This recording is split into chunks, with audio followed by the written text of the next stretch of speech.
¿Ahí me escuchan? Sí, Sí, doctor. doctor. Les decía, mientras ponemos la presentación de nuevo, terminamos de hacer el comentario. Entonces les decía, los pacientes van a tener una inestabilidad importante que muchas veces va a marcar la pauta y nos va a orientar a saber que ya se perforó. O sea, de estar estable, se va a poner inestable, se va a poner grave el paciente. Eso va a ser el dato clínico y apoyado con el laboratorio de que ya hay una perforación, ¿sale? Y eso lo vamos a ver en todo, les decía, en todo el semestre prácticamente. Vamos a tener esos datos que ahorita estamos comentando. Entonces es importante que los tengan ahí presentes. ¿Sale? Si estamos listos, continuamos con la clasificación. Sí, doctor. ¿Me pueden habilitar, por favor, el compartir pantalla? Ya puedes. Gracias.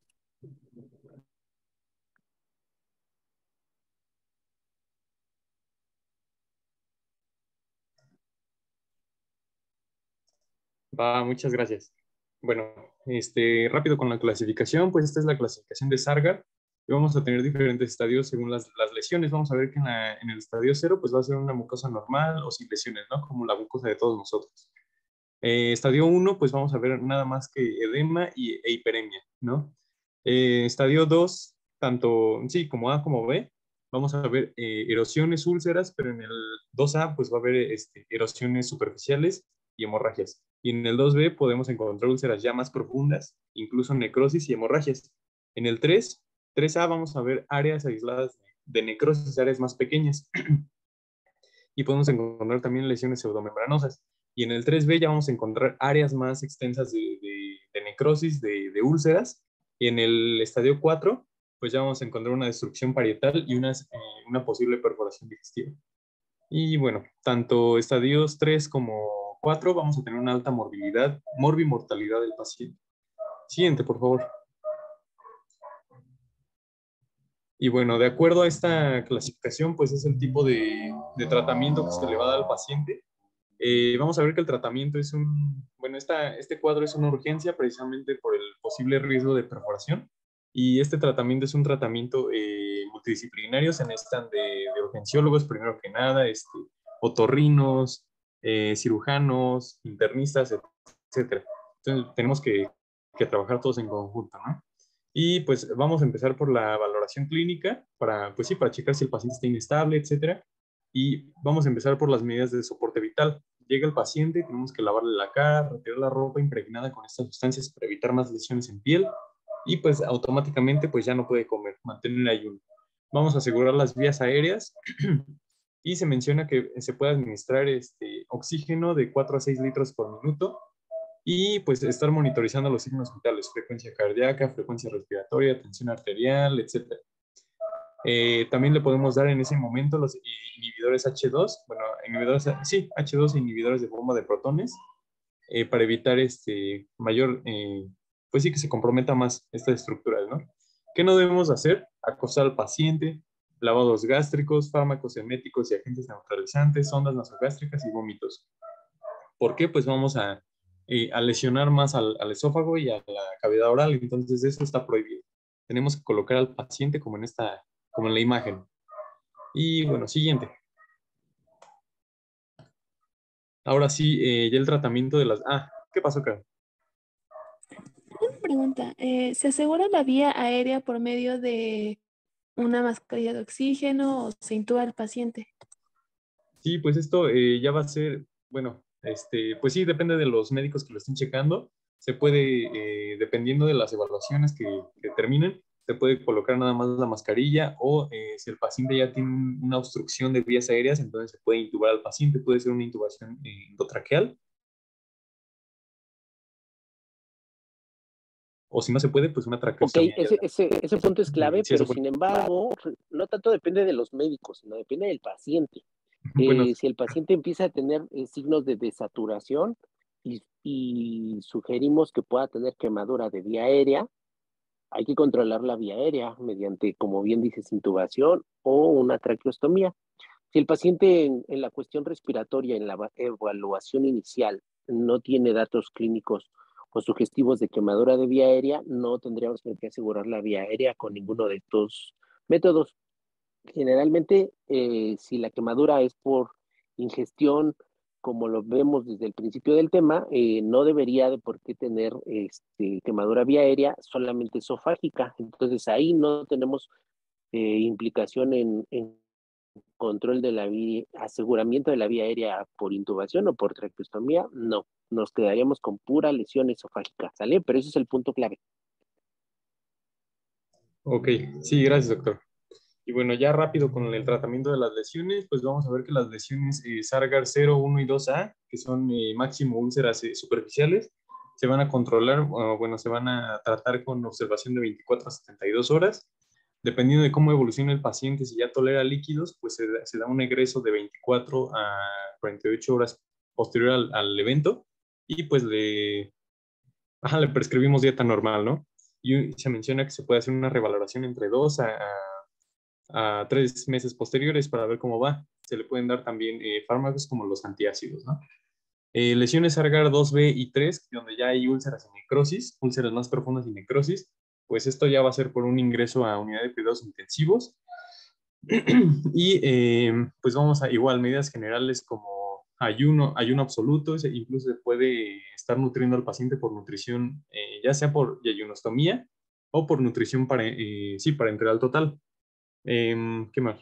Observación durante 3 semanas. Durante todo este tiempo, pues vamos a estar monitorizando al paciente, tanto estudios de laboratorio como de gabinete, la endoscopia a la tercera semana y al tercer mes es lo que dice la GPC.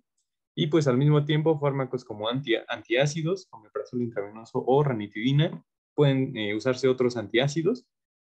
Antibióticos, se menciona que no hay una buena evidencia científica del uso de antibióticos o corticoides, pero los antibióticos se pueden utilizar como profilaxis en caso de que haya una peritonitis. Corticoides igual para disminuir la inflamación, ¿no?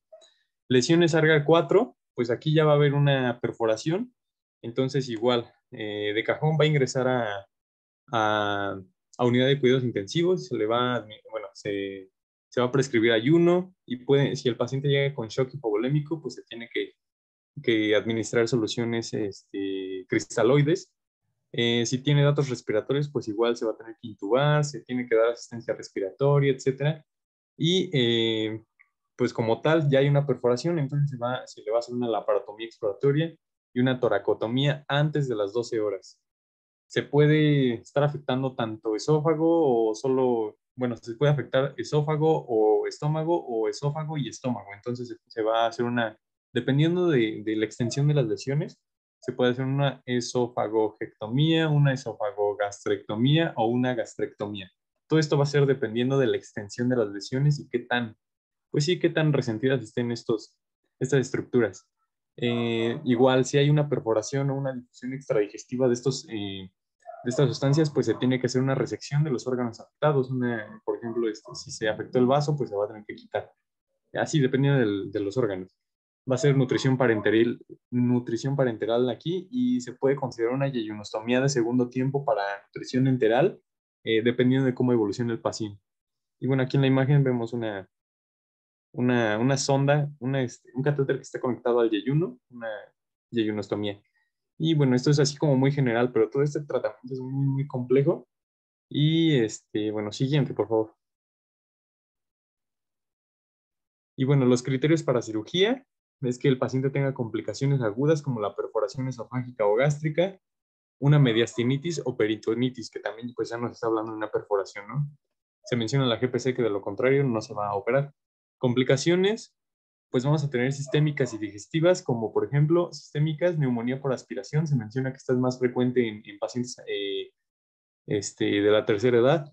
Podemos tener también insuficiencia respiratoria si los cáusticos se inhalaron y afectaron parénquima pulmonar, insuficiencia hepática, daño renal, y digestivas. Podemos tener estenosis esofágica, que es como la más común, fístulas y perforación, entre otras. Una de las más importantes, pues igual carcinoma escamoso del esófago, ya a largo plazo, pues este puede ser un importante antecedente en caso de que el paciente ya a largo plazo tenga carcinoma.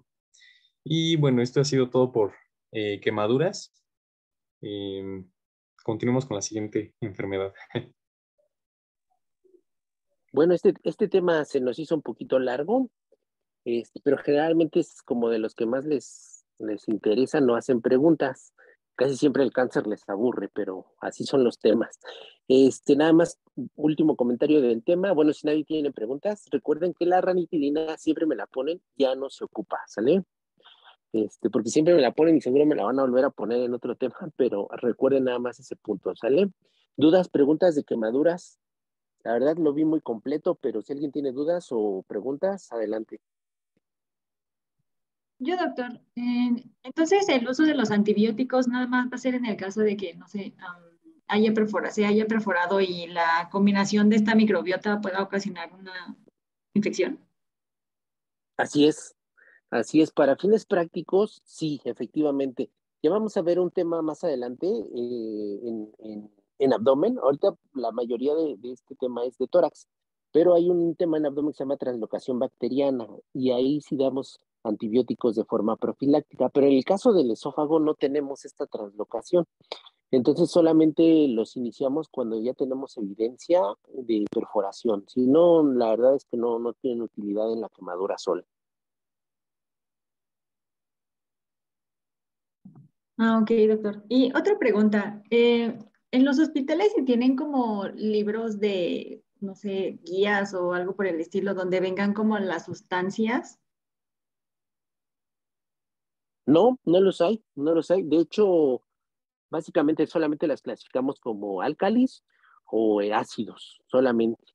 Ya mencionáramos los más frecuentes, pero no hay así en específico, ni tampoco se determina en específico cuál fue, pero no lo hay. Ah, ok. Gracias. Por nada, si no hay más dudas o preguntas, seguimos con hernia hiatal, que también es muy interesante el tema. ¿Qué tal? Buenas noches, ¿ya se me escucha? ¿Sí? ¿Te escuchas bien?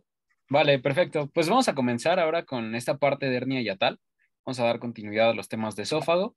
Y bueno, para comenzar, vamos a iniciar con esta definición. Vamos a entender como hernia yatal a un proceso. Este proceso se va a dar cuando una parte del esófago prolapse a través del hiato esofágico. Ahora, este es un proceso o un mecanismo que se va a llevar a cabo por diferentes factores que vamos a ir desglosando a continuación. No solamente el esófago o porciones de él pueden prolapsar por este hiato, ya que veremos ciertas clasificaciones que nos van a permitir diferenciar entre algunas otras donde el prolapso incluye hasta órganos del propio aparato gastrointestinal. Así que como tal, vamos a entender esta parte. Como un poco de remembranza anatómica, sabemos que el hiato esofágico se encuentra a nivel de la vértebra torácica 10. Y pues bueno, como lo vemos en las imágenes, esto es lo que va a estar pasando. Ya más adelante veremos la clasificación para entenderlo pues de una forma más sencilla, pero generalmente ocurre esto, lo que es el deslizamiento de la unión gastroesofágica o incluso puede ser de regiones del propio estómago, incluso intestinos y reportados en la literatura hasta órganos pues parenquimatosos. Muy bien. Continuando por esta parte, vamos a tener que la etiología de este proceso a desarrollar tiene diferentes factores relacionados. Dentro de ellos vamos a encontrar pues varios puntos. Primero que nada, debilidad muscular.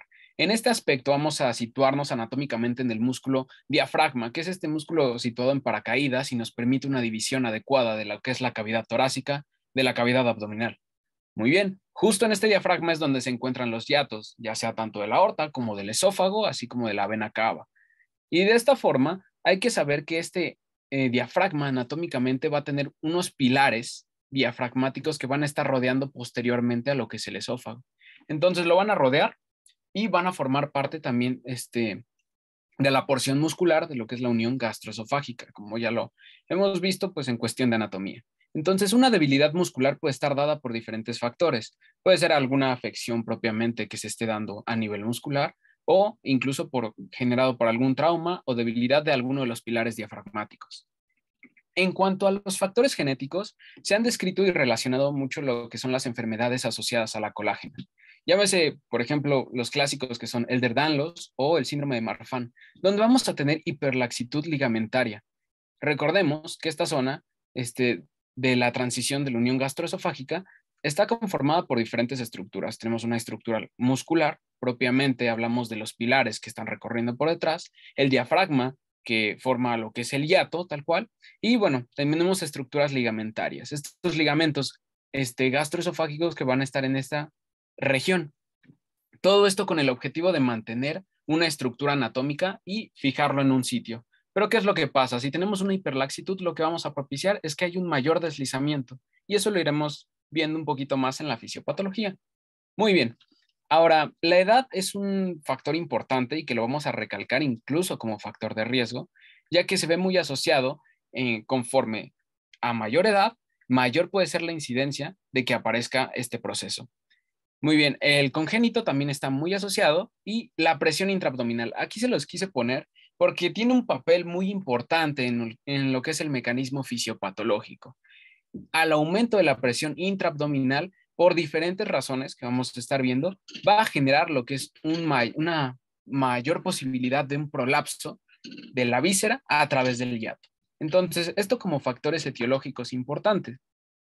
Ya algunos autores los pueden dividir en cuanto a primarias y secundarias, que también es importante, pero de forma resumida hay que entender este aspecto.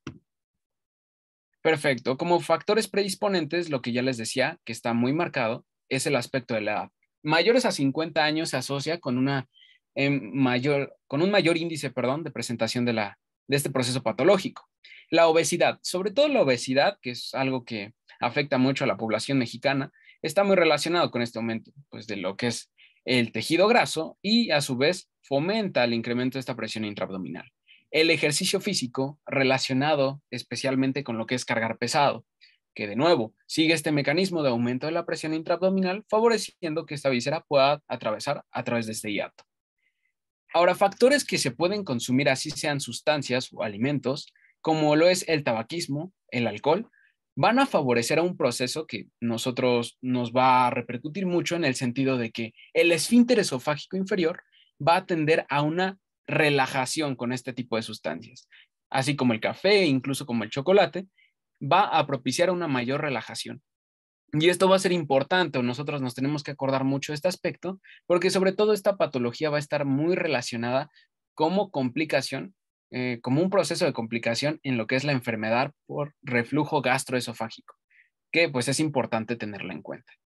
Muy bien, ahora dentro de este punto también les anexo lo que son los estados fisiológicos o patológicos donde se incremente la presión intraabdominal.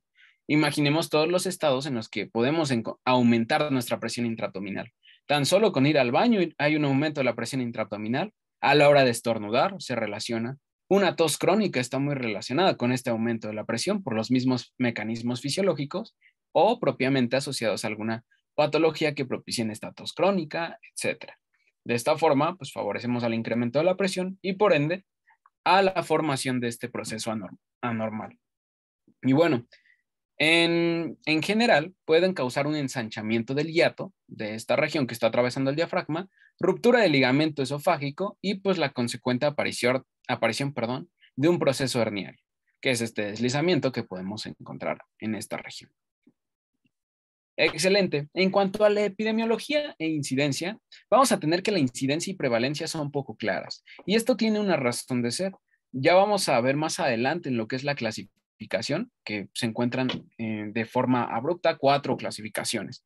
Pero en sí, la tipo 1 suele ser una hernia que tiende a ser pequeña, no es tan visible y suele ser encontrada como un hallazgo incidental. Incluso el diagnóstico llega a ser de forma incidental que se encuentra en algún estudio de imagen. Entonces, esto es poco claro porque muchos pacientes cursan por síntomas que nosotros sabemos que en la población mexicana, aparte de que es una de las poblaciones que más consume comida, por ejemplo, con irritantes, están muy asociados a pacientes que tienen pirosis, reflujo, que se quejan a lo mejor por un dolor retroesternal. Y de esta forma no es hasta que tienen síntomas crónicos que ya de verdad alarman que acuden al hospital y ya es encontrada posteriormente a un estudio pues más avanzado. Propiamente no se tiene muy claro, muy marcado este aspecto. Otra cosa que les quiero remarcar sobre esta incidencia es que no tiene una predilección propiamente por género. Solo encontramos el factor relacionado con la edad que es mayor a 50 años y es lo que hay que tener en mente. Y en México, la incidencia de hernia yatal va a ser de aproximadamente 5 personas por cada 1,000 habitantes. Realmente es una incidencia, pues, importante, que no es como que sea un intervalo demasiado grande, y pues hay que tener en cuenta a la hora de la sospecha diagnóstica durante la anamnesis del paciente. Continuando por esta parte, vamos a adentrarnos en lo que es la fisiopatología, que es un poquito de lo que hemos estado hablando anteriormente. Primero que nada, nos situamos en esta región, en la unión esófago-gástrica, ¿sí? En esta región del esfínter gastroesofágico. ¿Qué es lo importante? Vemos su composición y el funcionamiento normal. Nosotros sabemos que esta porción, este tercio inferior, va a ser regulado de forma autónoma y va a funcionar como una válvula para el paso del bolo alimenticio proveniente desde el esófago y para que llegue a lo que es la cavidad gástrica. Muy bien, en un funcionamiento normal todo es perfecto, pero ¿qué es lo que pasa? Esta funcionalidad o este uso continuo puede propiciar a que llegue a tener fallos e incluso la propia distensión del esfínter por los factores que hemos mencionado anteriormente van a estar relacionados con un posible fallo de esta región funcional y anatómica. Y dentro de estos puntos encontramos 3 mecanismos relacionados principalmente. Primero, el que ya mencionamos, que es este aumento de la presión intraabdominal. También se han asociado lo que es la dilatación del hiato esofágico, asociado a diferentes procesos, como mencionamos, ya sea un trauma, ya sea una debilidad muscular de los pilares diafragmáticos, o incluso se asocia un sobreestímulo vagal. En este sentido, el sobreestímulo vagal lo que propicia es que haya como un encogimiento del esófago debido a una contracción brusca y facilite el deslizamiento axial, es decir, en forma verticalizada, de lo que es el esófago, de esta forma generando el proceso herniario. Muy bien, aquí hasta este punto, ¿alguien tiene alguna duda con lo que se ha mencionado? No, todo bien. No, todo bien. Vale, perfecto. Pues vamos a continuar. Y ahora vamos a entrar en uno de los puntos pues, más importantes de en esta zona donde hablamos de hernias hiatales, que es la clasificación propiamente. Ok, perfecto. En esta clasificación de las hernias hiatales vamos a encontrar de un tipo 1 a un tipo 4. La tipo 1, vamos a empezar por esa, es la más común y se conoce como hernia hiatal de tipo deslizante. Porque quiero que analicen esta zona y vean los colorcitos, como es un color rosado que corresponde a lo que es el esófago y esta es la porción pues gástrica. Esto viene a ser la unión gastroesofágica o la propia línea Z que conocemos pues, de forma anatómica. Nosotros vamos a hablar de una hernia deslizante cuando la región del cardias y la unión gastroesofágica estén por encima del hiato diafragmático. Aquí vemos al diafragma y esta región es región gástrica, debería estar por debajo. Es una hernia por deslizamiento o tipo 1 cuando únicamente esta región se está elevando por encima del hiato diafragmático. Muy bien. Ahora, vamos con lo que es la hernia de tipo 2. En la hernia de tipo 2, vean la diferencia que tenemos aquí. Lo que es la región de la unión gastroesofágica se mantiene en su sitio anatómico normal. ¿Qué es lo que se está deslizando a través del hiato esofágico debido a los mecanismos ya mencionados? Vean cómo el fundus gástrico, este fondo, está atravesando por lo que es el hiato esofágico y se está proyectando en lo que es la región mediastinal. Entonces, para continuar en esta parte, pues nada más quiero dividirles. En el tipo 1 decíamos deslizante, tipo 2, 3 y 4 se les conoce como paraesofágicas. Y es muy fácil de recordar porque paraesofágicas es a un lado del esófago, ¿no? Entonces, en el tipo 2 vemos cómo este fundus está protruyendo a la región mediastinal y está siendo comprimido. Esto también se puede asociar a diferente clínica importante y sobre todo por síntomas compresivos. Esto también se puede asociar al dolor retroesternal que puede tener el paciente por un proceso incluso del corte circulatorio o la irrigación de esta zona, generando un proceso de isquemia e incluso llegar a un proceso de necrosis o de perforación de la víscera en una complicación pues ya muy grave. Muy bien. Ahora, este fue el tipo 2. El tipo 3 se le conoce como hernia hiatal tipo 3 o mixta. Se le dice mixta porque si se dan cuenta, la unión gastroesofágica junto con una porción gástrica, como corresponde el fundus, están sobre el hiato diafragmático. A diferencia de esta, que la unión gastroesofágica se encontraba en su sitio. Muy bien, entonces no hay pierde. La 3 es mixta porque comparte lo que las otras dos. Y ahora, punto importante, es la segunda más común en ser encontrada. La primera decíamos que es la tipo 1, ¿no?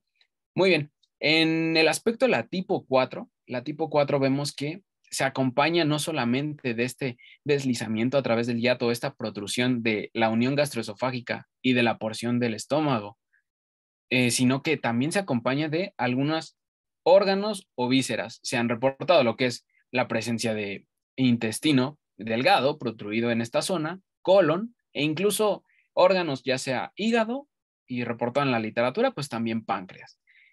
Aquí es importante que, pues esta es la clasificación básica que se van a encontrar. Ya si nos vamos a alguna literatura, llega a mencionar una quinta clasificación, que en este aspecto lo que va a cambiar en esta quinta clasificación es que tenemos la protrusión de región gástrica de un órgano también, pero la unión gastroesofágica se encuentra fijada. Ojo, este quinto tipo también es raro encontrarlo. Y pues también si buscan un poquito de hernias hiatales, por lo general los artículos suelen ser muy amarillistas y las que siempre se suelen ver o suelen poner en los artículos son las tipo 4, que es donde ya vemos una protrusión exagerada, tanto de porción gástrica, de porción esofágica y de algún otro órgano de la región abdominal que está ocupando región mediastinal. Muy bien. A modo de resumen, les anexo esta imagen de Spotlight Med, que pues vemos el tipo 1 y pues tipo 2, 3 y 4. Tipo 1 deslizante, no olviden que es la más común, 95%, y la 2, 3 y 4 con sus características, recordando que la mixta es la más común, bueno, antes la deslizante y después la mixta. Muy bien, con la clasificación no hay dudas porque pues es importante entender esta parte. No, todo bien. Va, perfecto. Aquí Sí, perdón, nada más recordar que la más frecuente, que ya lo dijo muchas veces su compañero, y un paréntesis también, lo del páncreas es rarísimo, más asociado a congénitas, a malformaciones congénitas. Sí dice la literatura, yo no les quería creer, pero sí ya he encontrado lugares donde lo describen. El páncreas es un órgano retroperitoneal, está fuera de la cavidad abdominal, está atrás, por así decirlo, en la espalda. Por eso es que es tan raro que pueda llegar a pasar eso. Pero sí, efectivamente, la literatura por ahí algunos lugares lo llegan a decir. Anatómicamente es casi imposible que pase, pero sí es más asociado con malformaciones congénitas, ¿vale? Que eso pues ya lo vieron, supongo, en pediatría. Pero en adultos, por este tipo de clasificación que vemos, el páncreas sí casi es, digamos, imposible que se meta ahí, ¿sale? Continuamos. Vale, vamos a continuar en esta parte. Ahora vamos a adentrarnos a la clínica, sobre todo el aspecto de la clínica que presenta el paciente y el diagnóstico, pues son todo un reto para la persona que pues, esté diagnosticando al paciente. Debido a que, ojo, esto es importante, la mayoría de pacientes van a presentar síntomas, pero también se llega a mencionar que los síntomas pueden ser muy bajos en un 10%. Quiero aclarar este punto porque normalmente el hallazgo de esta patología suele ser incidental. Los pacientes por lo regular tienden a tener una clínica clásica de enfermedad por reflujo gastroesofágico, con síntomas como la pirosis, como el dolor retroesternal, que son los típicos, y con clínica atípica, que esto es lo que nos va a llevar a generar un estudio más profundo de este paciente y ahí es cuando por lo general se da el diagnóstico que se menciona que en la mayoría es de forma incidental. Ahora, ¿cuál es la complejidad de la clínica en este paciente? Que suelen asociarse con síntomas que pueden remediar ciertas enfermedades. Se mencionan, pues, afecciones en el aspecto respiratorio, pacientes con tos crónica. Esto es un punto importante, ya que, pues, hay muchos mecanismos o procesos de generación de tos crónica, pero en este punto lo que nos va a estar generando es el aumento de la presión intraabdominal que pueda generar la presencia o la aparición de este proceso que se hernia a través del hiato. Muy bien, afecciones también cardíacas se han reportado y sobre todo que nos van guiando pues a la clínica, de este paciente. En el aspecto cardíaco se presenta mucho lo que es el dolor retroesternal. El ardor o la quemazón generado por la pirosis o incluso el dolor ya sea en hemicinturón, que nos guía como una clínica pancreática, nos puede estar hablando, en el caso de la hernia, de un aspecto compresivo que está generando un proceso de isquemia, un dolor, acidosis láctica que pues, se va a sentir por el propio daño de la víscera y pues el paciente es como nos los hace saber. Muy bien, entonces el problema aquí es que tiende a remediar muchas enfermedades o muchos síntomas de algunas otras enfermedades Y lo que les ponía en negritas hasta abajo y en grande para que no se me olvidara es sobre todo esto. Va a estar altamente asociado con la enfermedad por reflujo gastroesofágico, así que tiende a ser una complicación de la misma, ya sea por la debilidad del esfínter esofágico inferior, ya sea por diferentes aspectos. Esto es lo que tenemos que tener en cuenta y también a mencionar, hay ciertos síntomas atípicos como los respiratorios sintomáticos. Ahí como dato curioso, pues hay un síndrome que se produce por la regurgitación del ácido gástrico a través del esófago que puede llegar hasta la laringe, produciendo una laringitis crónica, que se conoce como síndrome de Cherry.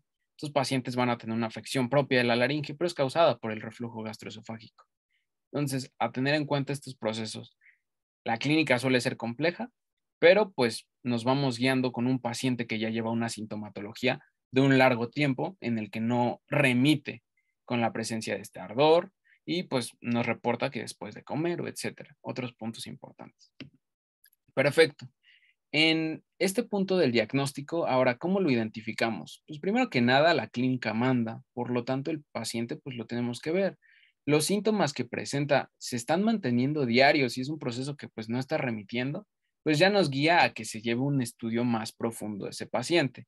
Dentro de estos estudios encontramos diferentes como son la radiografía de tórax, el esofagograma con contraste, la tomografía computarizada, la endoscopia y la manometría esofágica, que ya la vimos en la clase pasada, pero pues vamos a abordarla un poquito.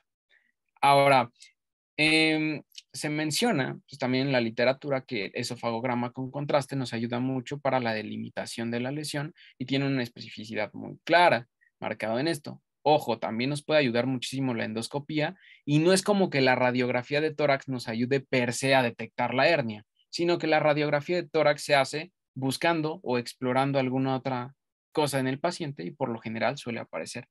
Para que se entienda esa parte, nos vamos con lo que es esta parte de radiografía de tórax.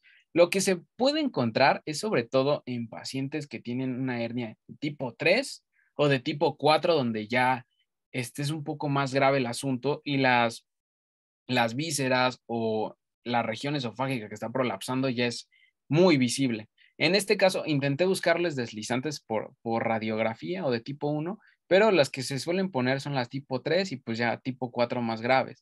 En este caso, ¿qué es lo que me gustaría que se quedaran? Que lo que vamos a observar en la radiografía como hallazgo, que podemos sospechar, es un abultamiento a nivel retrocardíaco. Esto es un nivel hidroaéreo que nos refleja una burbuja gástrica. ¿Sí? Esto hablando de un prolapso del fundus gástrico a través del hiato. Y bueno, esta suele desaparecer en la posición supino y esto es muy importante también porque las hernias de tipo 1 que dijimos que solo prolapsaba la región de la unión gastroesofágica, en pacientes que a lo mejor se hagan la radiografía en bipedestación o se lleven a cabo este estudio, va a desaparecer por efecto de gravedad. Por efecto de gravedad la hernia tiende a bajar, pero pues sus síntomas suelen empeorar cuando está recostado o en otro tipo de aspectos. Carito, ¿qué pasa? Sí, una pregunta. Entonces, nada más es la tipo 1 la que podría mejorar, inclusive la clínica cuando están de pie y empeorar cuando están acostados. Pues realmente no, de hecho todas van a presentar estos síntomas. Lo que les quiero decir en este aspecto es que la tipo 1 a la hora de la radiografía pues no la vas a ver realmente por este proceso fisiológico. Y en cuanto a la clínica de cada uno, pues la tipo 1 sí suele presentar síntomas y pues ya veremos más adelante en el tratamiento. Puedes manejarlo con, incluso se han manejado directrices de tratamiento expectante, aunque también se puede manejar con fármacos, pero realmente todas presentan síntomas. Eso sí, las complicaciones son diferentes en cada grado que esté presentándose la hernia yatal. ¿Sí? Sí, efectivamente, muy buena respuesta. La tipo 1 es la más frecuente, pero también es la más pequeña. Entonces, por esa situación es que no se visualiza en la radiografía de tórax. Tiene un poquito más que ver con el tamaño de la hernia. Las hernias grandes se pueden ver más fácil en la de tórax. Las hernias pequeñas, como la tipo 1, generalmente son de 2 o 3 centímetros y no se ven en la radiografía de tórax. Por eso, en los ejemplos que tenemos ahí en la imagen, ya todo el estómago está arriba ahí. Entonces, pues ahí sí ya es más evidente, pero también son más raras. Ese es el punto. Por eso es que normalmente no es un estudio de elección para esta patología, a menos que tengamos un caso como los que tenemos ahí, donde ya es muy grande o muy evidente, pues ahí sí la podemos ver, o como decías compañero al inicio, como hallazgo. O sea, le pedimos una tela de tórax a un paciente por X causa y vemos una imagen como las que están ahí. Si el paciente tiene una hernia tipo 1 pequeña, no la vamos a ver como hallazgo. Va a ser más difícil el diagnóstico, pero esa es la respuesta. Continuamos. Vale, vamos a dar continuidad a esta parte y bueno, terminando con esta diapositiva, las imágenes serán este abultamiento que les quería mostrar en una radiografía AP y en una lateral. ¿Cómo se ve este abultamiento? Pues retrocardíaco. Y lo que generalmente van a encontrar en los artículos son estos reportes. En este caso, vean, es una radiografía anteroposterior de tórax y este es un estudio de esófago gastroduodenal con vario, que aquí vemos el material de contraste, y lo que se observa es el estómago totalmente horizontalizado y casi ocupando una gran cantidad o la mitad de la región mediastinal. Entonces vemos como aquí ya la protrusión es extremadamente severa, ya no solo es porción gástrica, bueno, todo esto está cubriendo y esto genera también problemas compresivos. Ojo, la clínica también se puede asociar en este aspecto. Nos puede dar una presencia de síntomas por compresión al propio corazón en este sentido, por afección a las propias serosas que se encuentran en la región mediastinal y pues es a tener en cuenta igualmente. Muy bien. En el esofagograma se menciona que es uno de los métodos más precisos. Ahora sí, cuando estamos sospechando en este aspecto o cuando ya nuestro hallazgo incidental nos está orientando a sospechar de esta patología. Muy bien, lo que nos va a permitir esto es que el esofagograma se va a hacer con contraste varitado. Estos van a ser eh, sales de bario diluidas que lo que van a propiciar es generar un contraste y nos van a permitir o exponer lo que es la anatomía propiamente del esófago, de la unión gastroesofágica e incluso pues la asociación a sus estructuras vecinas de esta unión y pues permitir un correcto pues diagnóstico o observación más allá de lo que teníamos en una radiografía propiamente. En este proceso se suelen tomar de 10 a 15 placas para evaluar al paciente y se recomienda que el paciente esté pues en decúbito. De esta forma se puede evaluar y a forma de que el explorador lo esté realizando, cómo considera que se puede exponer más esta zona. Muy bien, ahora dentro de este punto del esofagograma se dice que cuando visualizamos más de 5 pliegues o cuando se ve mucosa gástrica, es decir, se ve plieguecitos por encima de la unión gastroesofágica o del hiato diafragmático, sospechamos y bueno, se puede diagnosticar más de 2 centímetros de lo que es una hernia hiatal, pues lo que menciona la literatura tal cual. Aquí vemos como la hernia se ve pues claramente, esta es la unión, aquí tenemos el diafragma y el hiato totalmente dilatado y una protrusión. Esta propiamente nos habla de una deslizante porque vean que tenemos a la unión gastroesofágica pues superior a este hiato y más de 2 centímetros. Aquí la hernia es un poco más grave, tenemos hasta la región gástrica protruida y bueno, ya en la tipo C es una barbaridad la porción que está protruyendo en esta zona y pues la unión gastroesofágica es casi, pues, bueno, se puede visualizar pero muy poco en este sentido. Ok, entonces este estudio pues tenemos que es de mayor precisión y nos ayudará mucho en el proceso diagnóstico. Ahora, la tomografía computarizada y se va a cortar la llamada en un minuto para volvernos a unir. En este aspecto, pues de igual forma va a ser de un hallazgo incidental. No vamos a mandar una tomografía para que el paciente le diagnostiquemos una hernia hiatal, porque ni siquiera está dentro del protocolo, además por propios gastos del paciente, y por lo general son para valorar la gravedad de una hernia hiatal o extensión de alguna lesión existente, es decir, sospechar de alguna perforación de víscera, que ya fue una complicación donde la porción gástrica se perforó y ya está afectando otras zonas de la región, por ejemplo, mediastinal. Ahí sí, pero normalmente no se va a utilizar como diagnóstico la tomografía computarizada, al menos de que se esté sospechando de otra patología y por hallazgo incidental, como lo vemos aquí, se vea pues una protrusión a través. De igual manera, no podemos visualizar de forma perfecta el esófago. Igual aquí en las